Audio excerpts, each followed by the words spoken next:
Hey, this is Nick Chewy Albin with the Matwin Podcast. Today's guest, black belt James Klingerman, shares with us everything from starting in a fake jiu-jitsu gym to suffering life-threatening injuries to scoring the fastest submission with the no-gi fans.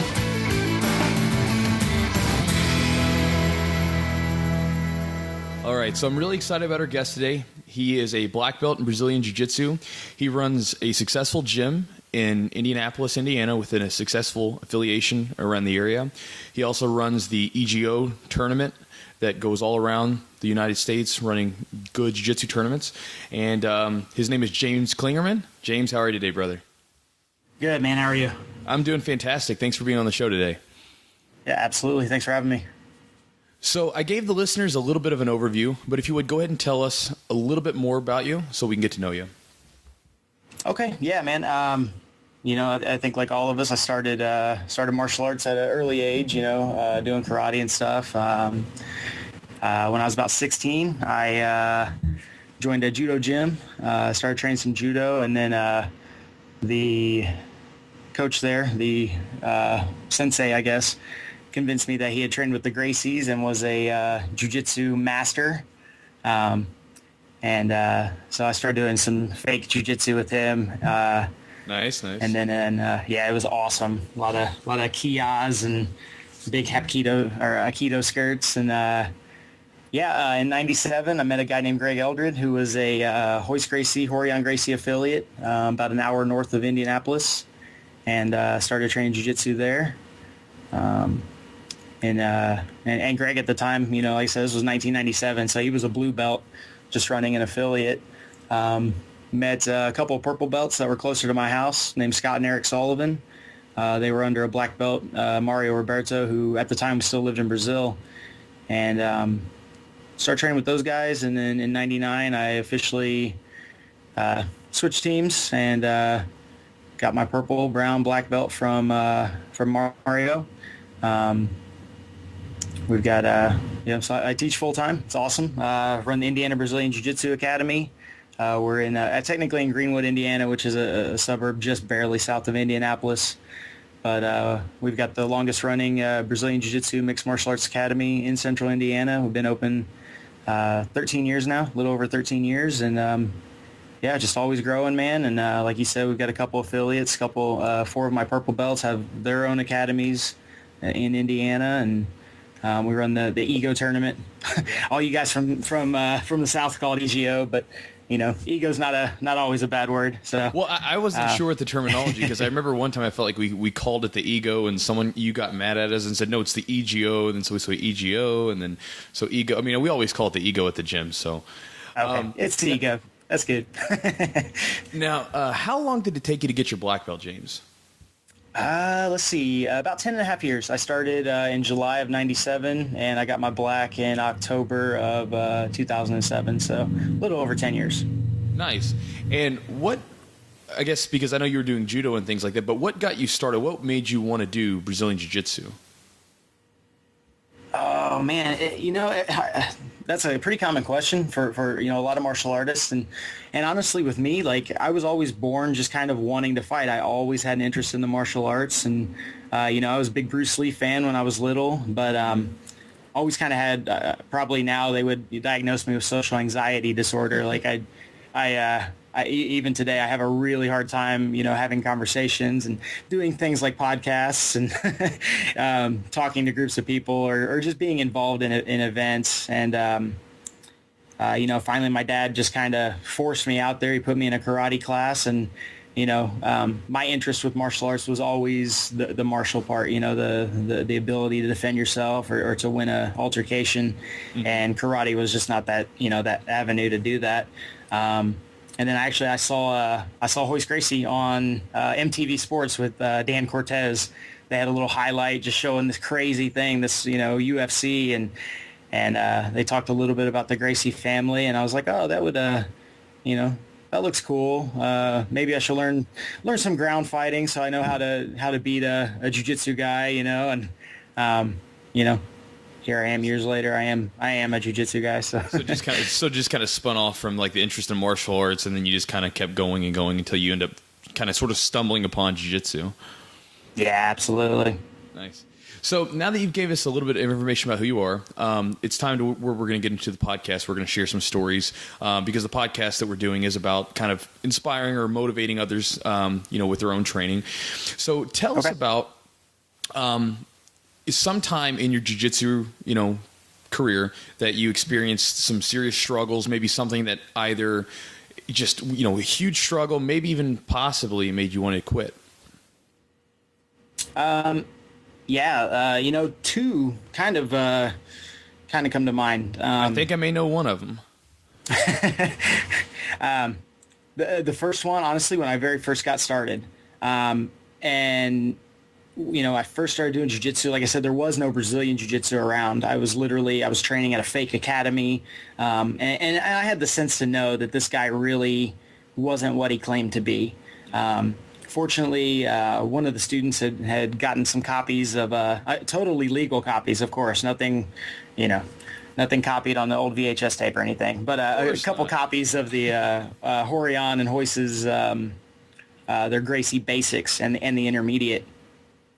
And, so I just sat around and I practiced those and, literally by myself in the living room most of the time. And, but just watching those videotapes, I was destroying the guys that I was training with. They weren't real jiu-jitsu guys, and they didn't know any better.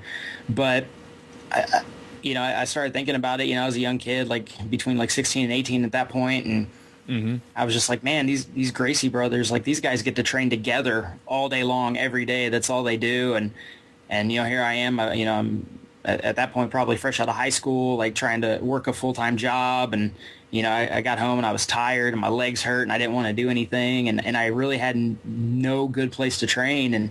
And it was kind of discouraging, Absolutely. And then I just kind of kicked myself in the pants, and I said, well, man, you love doing it, and maybe someday you'll get to train with the Gracies, or maybe you can move out there, and so I just kind of motivated myself and just kind of kept just plugging along and made the best of what you had.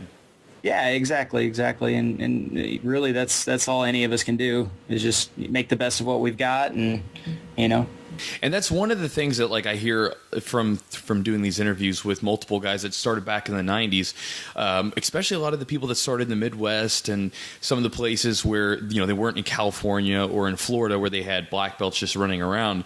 They were just picking up stuff from videos or training with a blue belt or a purple belt. And like you said, you just kind of have to make the best with what you have. Whereas now guys that come into your gym, they get to walk into black belt instruction, and there's YouTube and there's all videos everywhere. I mean, it's a completely different world. Yeah, I give my students I had to walk uphill both ways in snow, even in the summer, lecture all the time. And yeah, that's what, these young kids especially, they come in, they're like, oh man, I saw this on YouTube. I'm like, we didn't have internet when I was doing jiu-jitsu, there was no YouTube, there was maybe 2-3 series of VHS videos out there, and the information just wasn't readily available. So you said there was 2 struggles. So what was the second one that you were going to mention? Well, probably the biggest struggle I've had in jiu-jitsu, probably my entire life. In February of 2000, I had just won the Gracie Nationals. I won the American Judo Cup. As far as my training, I was training hard. I was on a roll. And then February 2000, sitting at a stoplight, some random guy pulls up next to me and actually shot me in the face with a 9mm.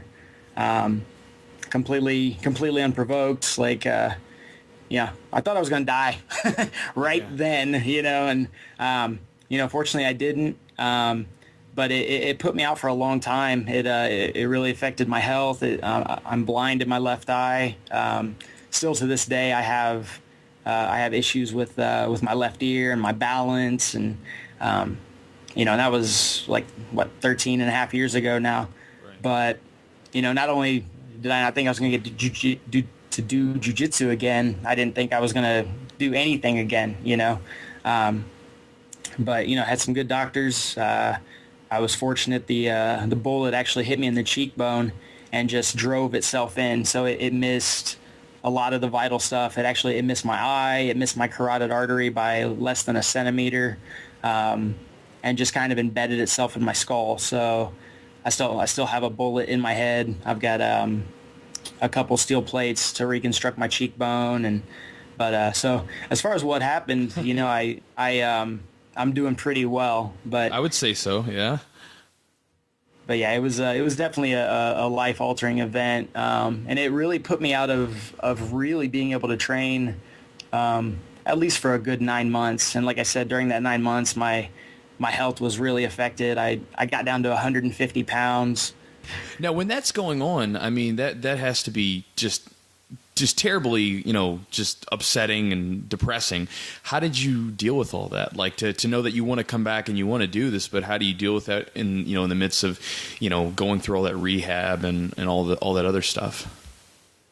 You just do. Like I always said, I could sit around and I could cry about it and feel sorry for myself, or I could live my life. I could go out there and continue doing what I was doing and just make the most of it. Like I said before, like we have to make the most of what we've got. And, at that point I sat down with myself and AJ, my girlfriend at the time, and was just like, hey, this happened. What else are we going to do? Other than just keep plugging along.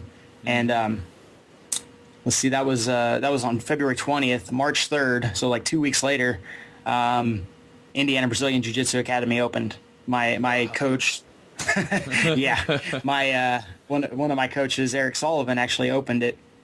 And, I was an assistant instructor, and oddly enough, grand opening, Eric didn't show up and none of the other assistants did. So I was the only coach or assistant coach even on the mat that day. That's crazy.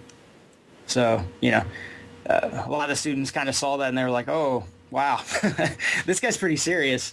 Now obviously I was more laying, I was laying on the edge of the mat, kind of drooling, just pointing at stuff. But you were still there though, Yeah. So. Yeah.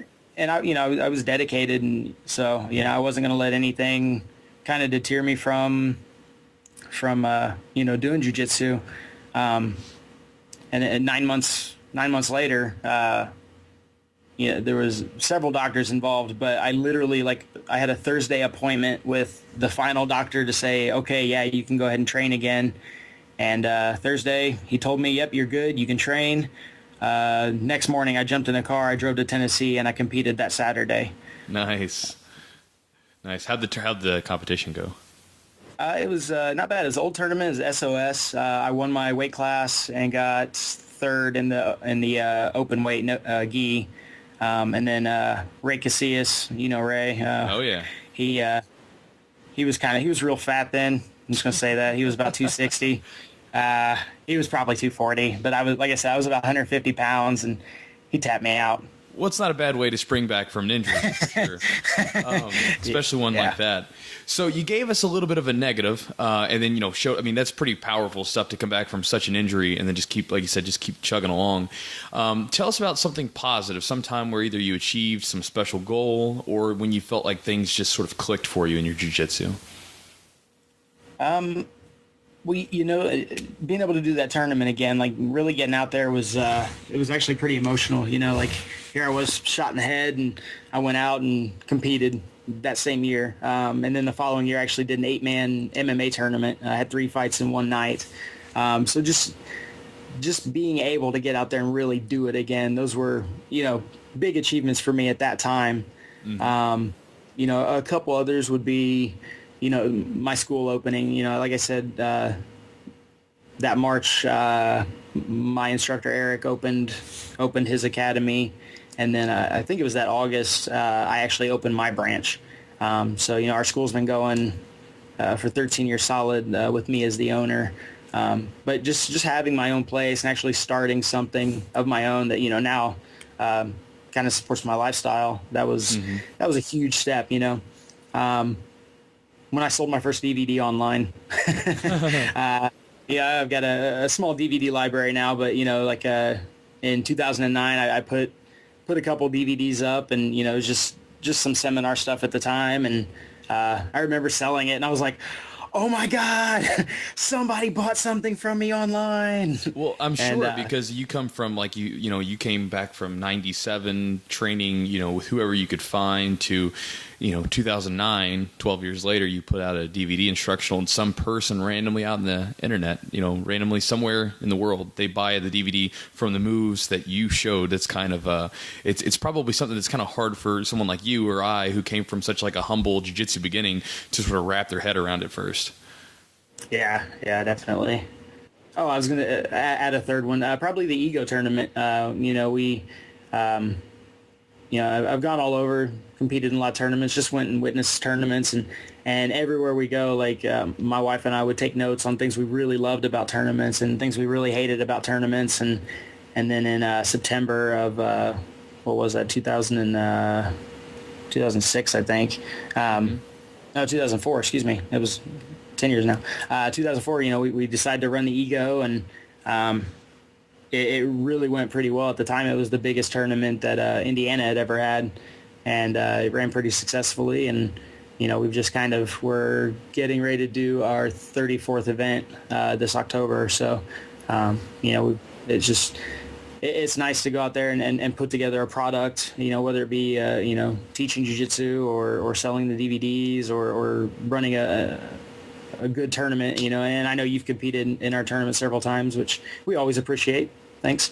Absolutely. But we try to put on the best tournament we can, and obviously things happen that we don't like, and so we turn around, we try to change it. We're always trying to make everything we do better the next time around. And you guys do a good job. I've never regret bringing myself or my students to your tournaments. They're always well ran, and everything's fair.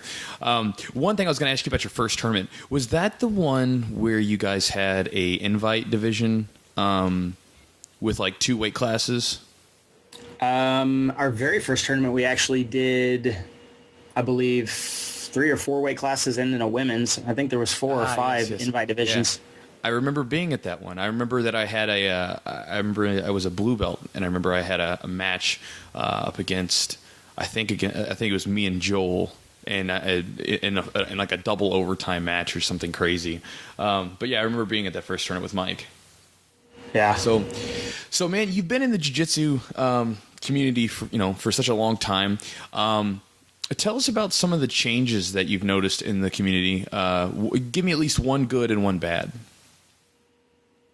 Yeah, I mean, we kind of covered the good. Like, now there's so much information out there, and the sport is it's constantly evolving, and that's what really still attracts me to Brazilian Jiu-Jitsu. Is it's not anchored by some Asian tradition or, well, this is where it came from and this is where it's going to stay. Like, the techniques are always evolving, and therefore as a practitioner and an instructor, like that, it helps me evolve constantly. So I'm always having to learn new stuff and even at least getting an idea of different positions. And but yeah, like in the U.S., man, there's so many great instructors, and you can go anywhere, and there's a good gym to train at, and there's a good tournament to compete at. Like when I started, I said my coach, he was a blue belt, and there was probably a handful of purple belts in the whole U.S. My first 2 tournaments. I remember Chet Schimmelhorn, when he was a blue belt, he ran one. It was a 6-hour drive, and 12 people showed up for the whole tournament. That's insane. Yeah, and 10 of us were white belts, And then my second tournament, I had to fly to California to do it. So now, there's a tournament somewhere every single weekend, usually multiple tournaments. And so that's the good thing, it's kind of widespread, and the information's available. And then something bad, almost the exact same thing. There's a lot of bad information out there. There's fight, and I'm holding up the quotation marks with my fingers. There's fight gyms on every corner, and guys that Fight just want to. Yeah. The guy walks into your gym and says, "Hey man, train me in UFC," or "Hey man, whatever you want to say." Yeah. And then they go, "Well, I have to pay to train here? You don't pay me?" What? Yes, you have to pay to train. But you have these guys that literally they don't want to learn. They just want to fight and beat each other up. And I always kind of use the analogy of you have to go to med school before you attempt brain surgery. Like there's a process to these things, and people want to skip to the end and cut somebody open because they saw it on YouTube, and it's not the right way to do it. But Yeah, I had a guy that came in the other day to the gym asking if if he would teach him some jits. So yeah, you get a lot of the MMA, the guys that got into or come to an MMA gym because they want to go fight and that sort of stuff instead of just getting in there just to learn. So we won't talk about that too much longer. So let's move on to the part of the show where we talk about, you give us some tips from some of your experiences, some of the stuff that you've learned. What is a way that you balance, your responsibilities, either with family or you're with your spouse or with work and other responsibilities that you might have, along with making sure that you get your training in? Let me start by saying I have the absolute most wonderful, supportive wife imaginable. When we were friends in high school, friends for years, so she was kind of acclimated to what I did. And then when we started dating, I just kind of sat her down one day and I was like, look, jiu-jitsu is always going to be first, and if you're lucky, you might be a close second. And I've had the same talk before. Yeah.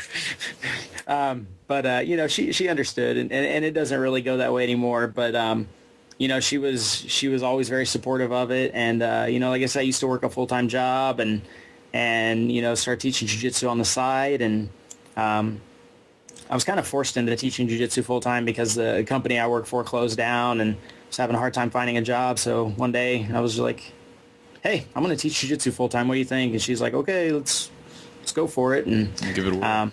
Yeah. And like I said, she's just always been very supportive. And, we struggled for years, but, I've been teaching jiu-jitsu without another full-time job since 2001 now. Starting to get the hang of it as a full-time business, but, yeah. But, a couple of years back, probably 5 years ago, we were fortunate enough, my wife was able to quit her job and start working at the school full-time as well. So she kind of runs most of the day-to-day operations, and she actually teaches a couple of the programs, like some kids MMA. She runs a women's only boot camp and a Zumba class and stuff like that. So, we get to spend pretty much all of our time together. So it's nice. But I'll tell you, one of the hard things is really, really trying to teach and to run the business. I mean, that takes 99% of my time. And then, I would like to compete a lot more, but number one, I'm old and broken, and I tend to get injured more training for a competition than anything else. And, number two, I don't have the time and resources to really get out there and train hard all the time. I know you and I have talked about trying to get some training camps together with a bunch of us high-ranked guys, and we all have busy schedules. But I give the "I'm not mad at you" speech to my students a lot. Like anytime I'm in comp mode, I go, okay, because I always roll easy. You roll easy with guys. You don't kill everybody every time. And when I'm training for a competition, I say, okay, guys, listen. I'm getting ready to compete, so if you roll with me, it's on. Like be a rough roll. It's not going to be in your favor, trust me. And so just know when I beat the mess out of you, I'm not mad at you. And so now, do you have any tips that you would give to someone listening? Just one single tip that you think would help anyone, regardless of experience, with their jiu-jitsu? Oh, man. Jiu-jitsu's hard. It really is. I tell guys it's natural for our bodies, but it's not normal. They're not normal movements. We're not, accustomed to move like that until you really get in there and do it. So don't get discouraged. Something that's kind of really, really helped me, and I've noticed it really helping in my students is have goals. Have legit goals, attainable goals, and have them written down on paper to where you can work toward them. You can check them off. In your training, make up a game plan, the techniques that you're going to work on. Just kind of focus on you, whatever your goals are. I say probably 65-70% of my students aren't in it to compete. They're in it for self-defense or social activity or 100 other things. So focus on your personal goals. Why are you doing it? And write them down, and work to achieve that. And if you start to get discouraged, talk to your coach and just say, hey, this is why I came here, and I need your help getting me there. And hopefully your coach will kind of back you up on that and help you out. And that's something I always stress to anyone that's training. Always write down goals and have something that you're striving for, so that you have you can kind of measure, are you progressing, because everybody typically in the gym is getting better. So, if you give yourself a move to hit or a position to become better at, or, either, even like, you want to hit X amount of tournaments in a year, so it kind of lets you know if you're progressing towards, like you said, you got to give yourself an end goal, something to achieve, and it lets you know if you're getting closer to that point or not. So now, for your own training, if you could rewind the clock and go back to the time when you first started training and have a conversation with yourself, is there anything that you would tell yourself from the past to do differently? Yeah. Well, honestly, like, it's kind of a double-edged sword. Probably what I would honestly tell myself is go wrestle. Like I always said, I was very kind of socially awkward, and like just I didn't like social events or activities. But I would probably go out there and wrestle. I didn't really get that aggressive jiu-jitsu style. I didn't really understand wrestling until I was a brown belt. And you get a lot of guys come in and, they're able to take guys down and lay on them and stall them out. And if I just had that kind of hard work mindset, I came from the era of that almost the keep it playful style. You know what I mean? Yeah, you might be beating the crap out of me now, but here in about an hour and a half, I'm going to catch you. And which really doesn't work in the street, and it definitely doesn't work in a 5-minute jiu-jitsu match. So, I would have went back and really just kind of smacked myself around and said, hey, go wrestle, get out there and not only get the technique down, but get that hard work, that smashers, aggressive mindset. Awesome.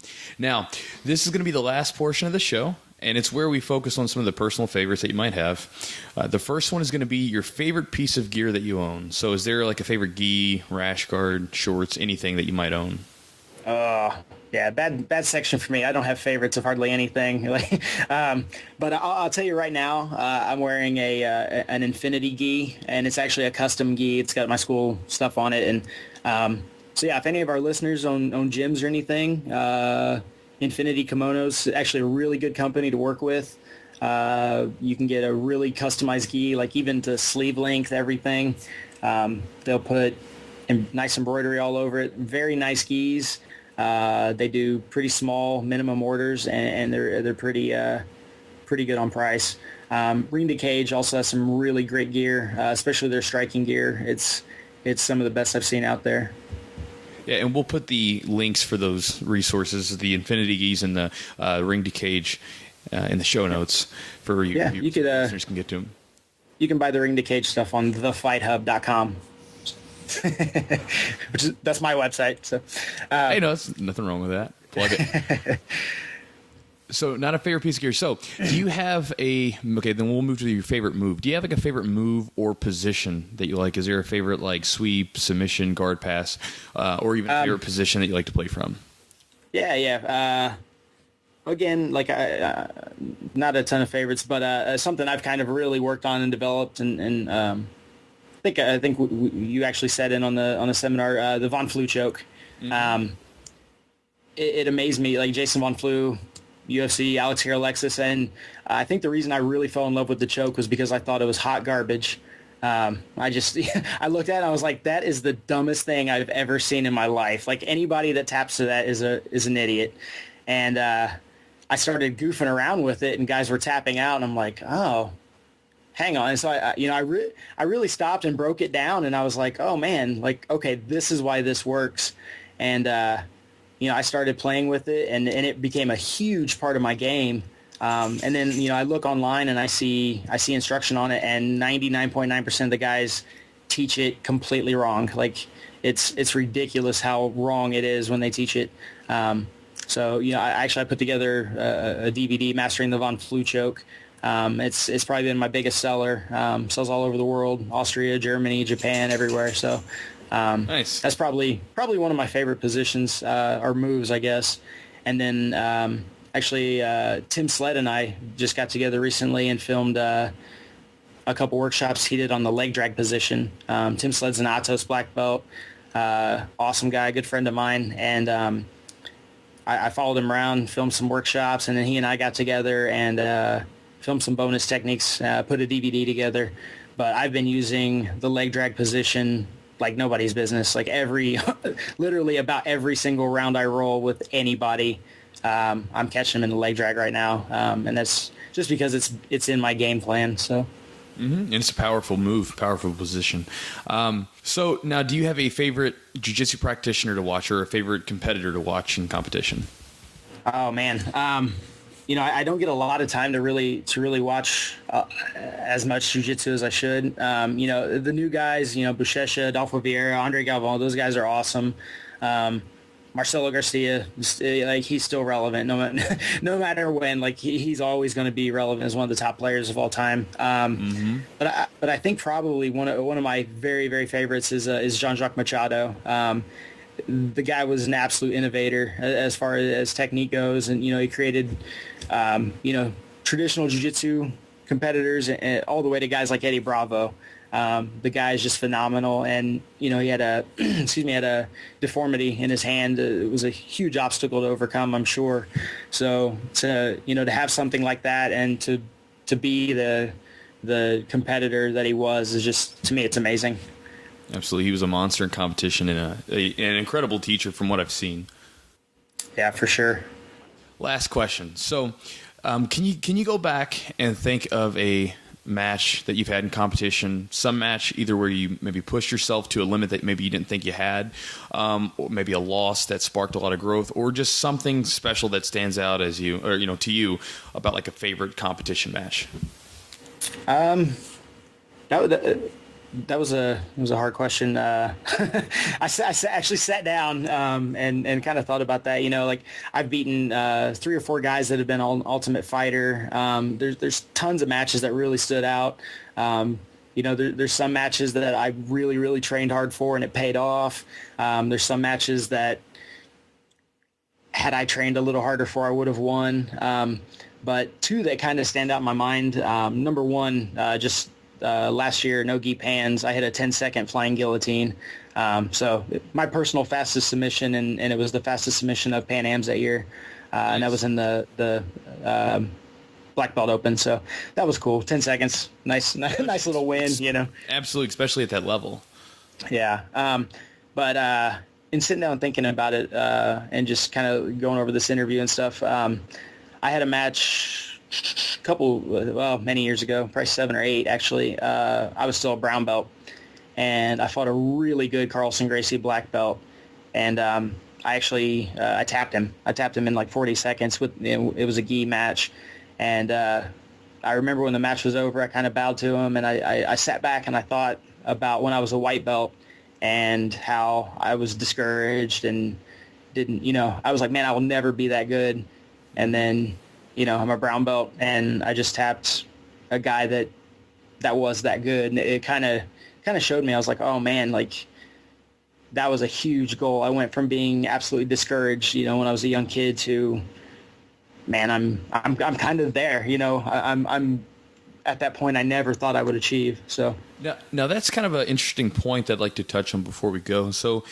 I remember the first time I ever had I got my black belt, and then it wasn't maybe 4 months later I was competing down in Miami, and I remember looking at all the other black belts and just being like, man, those guys are black belts, and then I look down at my waist and there's a black belt there too. So was there ever a moment where you because obviously you got your black belt, was there like a moment that sort of solidified your own mind that, hey, I am a black belt, I do belong here, I am this good, this sort of thing?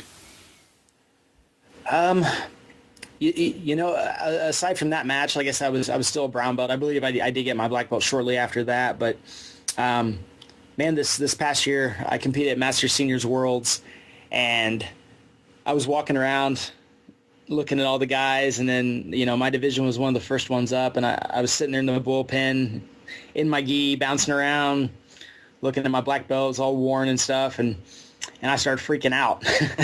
I was like, oh God, like, holy crap, I just saw Jean-Jacques Machado and Alexander Paiva and all these Gracies and just like all these guys. Oh my God, it was insane. And like, I was just like, I started shaking, and I was like, holy crap, like what am I even doing here? This is stupid. I'm going to go home. And And then I stopped and I was just like, wait a minute. No, I'm here. I'm getting ready to compete. Like I'm here with these guys. You know, it wasn't like I was out there just watching them, or like, you know, I was some white belt out there trying to get autographs. I was like, I'm competing with these guys. Like this is my tournament. And it put a big smile on my face, and I went out there and I had a good first match. I fought an Atos black belt first match and beat him, and then just got stupid my second match and lost on points. So I got too comfortable, I guess. But yeah, it was, you know, it was just cool, like just being there. You know, like I said, not in the same room with those guys, but I was there competing with them and in the same brackets and divisions, and it was almost like I was one of the guys that I really looked up to. Absolutely. Well, James, dude, that's been a lot of awesome stuff. It's been, you know, 16 years, starting in 97. Yeah. It's 2013 now. Such a long road. You've shared with us a lot of cool stuff, everything from, you know, coming back from life-threatening injuries, humble beginnings in jiu-jitsu, where you would have to travel hours just to get some training in, to the point of selling DVD, you know, owning your own gym, selling DVDs all around the world, and competing in the mix with, you know, just jiu-jitsu legends. So, man, thank you so much for the opportunity to interview you. And do you have any, I guess, sort of closing words for anyone that's listening? No, you know, just to reiterate, you know, you new guys, don't get discouraged. Just keep plugging away. Use what you've got, and I assume most guys listening to this are real jiu-jitsu guys. But if you're one of those guys training at a fight gym without a good, legit coach, go find a legit coach. It helps. Learn before you fight. And, you know, to those black belts out there that are, or brown belts, the higher ranking guys, you guys run your own gyms. Don't get discouraged. Just keep plugging away. It's the same advice, but I will say, stay on top of things. You know, don't let your jiu-jitsu get stale. Keep up with the trends and you know, stay in love with jiu-jitsu. Don't ever let it get old to you. And yeah, so it'll reflect in your everyday life. It'll reflect to your students, and just have fun. Awesome, man. Well, you, like you said, keep plugging away. Same advice you gave during the show, but sound advice. James, thank you so much, man. Awesome. Sounds good. Thank you. Later, brother. See ya. So I hope you enjoyed the interview as much as I enjoyed actually doing the interview with James. I know James pretty well, and I've known him for years. And one of the fun things about doing this podcast so far is that it's just really interesting from my standpoint to be able to interview these guys who are, you know, black belts and have been training for such a long time, and getting to hear their stories. And James was, you know, really powerful to me because, you know, I mean, I couldn't get over the fact that, you know, he was shot in the head, as he stated in the podcast. And I mean, you know, that's a life-threatening injury. And maybe some of you guys out there have had something, you know, maybe not shot in the head, but maybe you've had a life-threatening injury. It's just something I haven't experienced before, and most of the people I know haven't experienced that.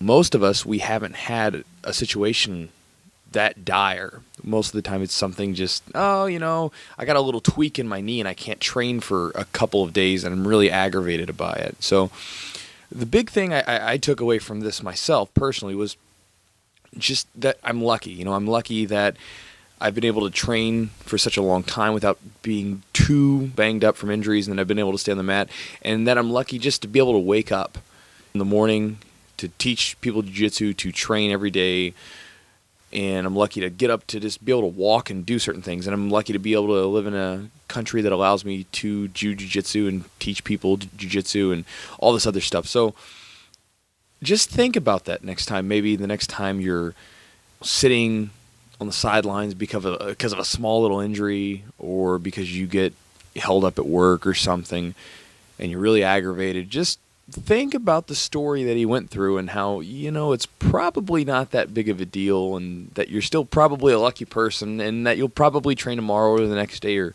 whenever your next training day is. So again, if you haven't done so already, go to mattwin.com, sign up for the newsletter. It's just the easiest way for me to send you updates when there is some new post, a new podcast, new video, whatever it is. And also, I want to try something. if you guys were listening to this podcast and you enjoyed listening to it, you like it, send me an email about a question you would like to hear a guest answer. It can be a funny question, it can be a serious question, it can be whatever you want it to be. But if you were listening to this podcast and you were like, man, this is a cool podcast, I like hearing about this stuff, but I really wish he would have asked this. Or maybe you just thought it would be funny to ask a jiu-jitsu player about a particular question. If you have something like that, send me an email. My email is chewy@mattwin.com. And when I'm on the podcast with the next guest, I'll ask them the question that you guys send to me. Be sure to leave a name and a gym that you train at, so this way I can give you a shout out when I actually ask the question to the particular guest. So again, thank you guys so much for listening, and just keep training.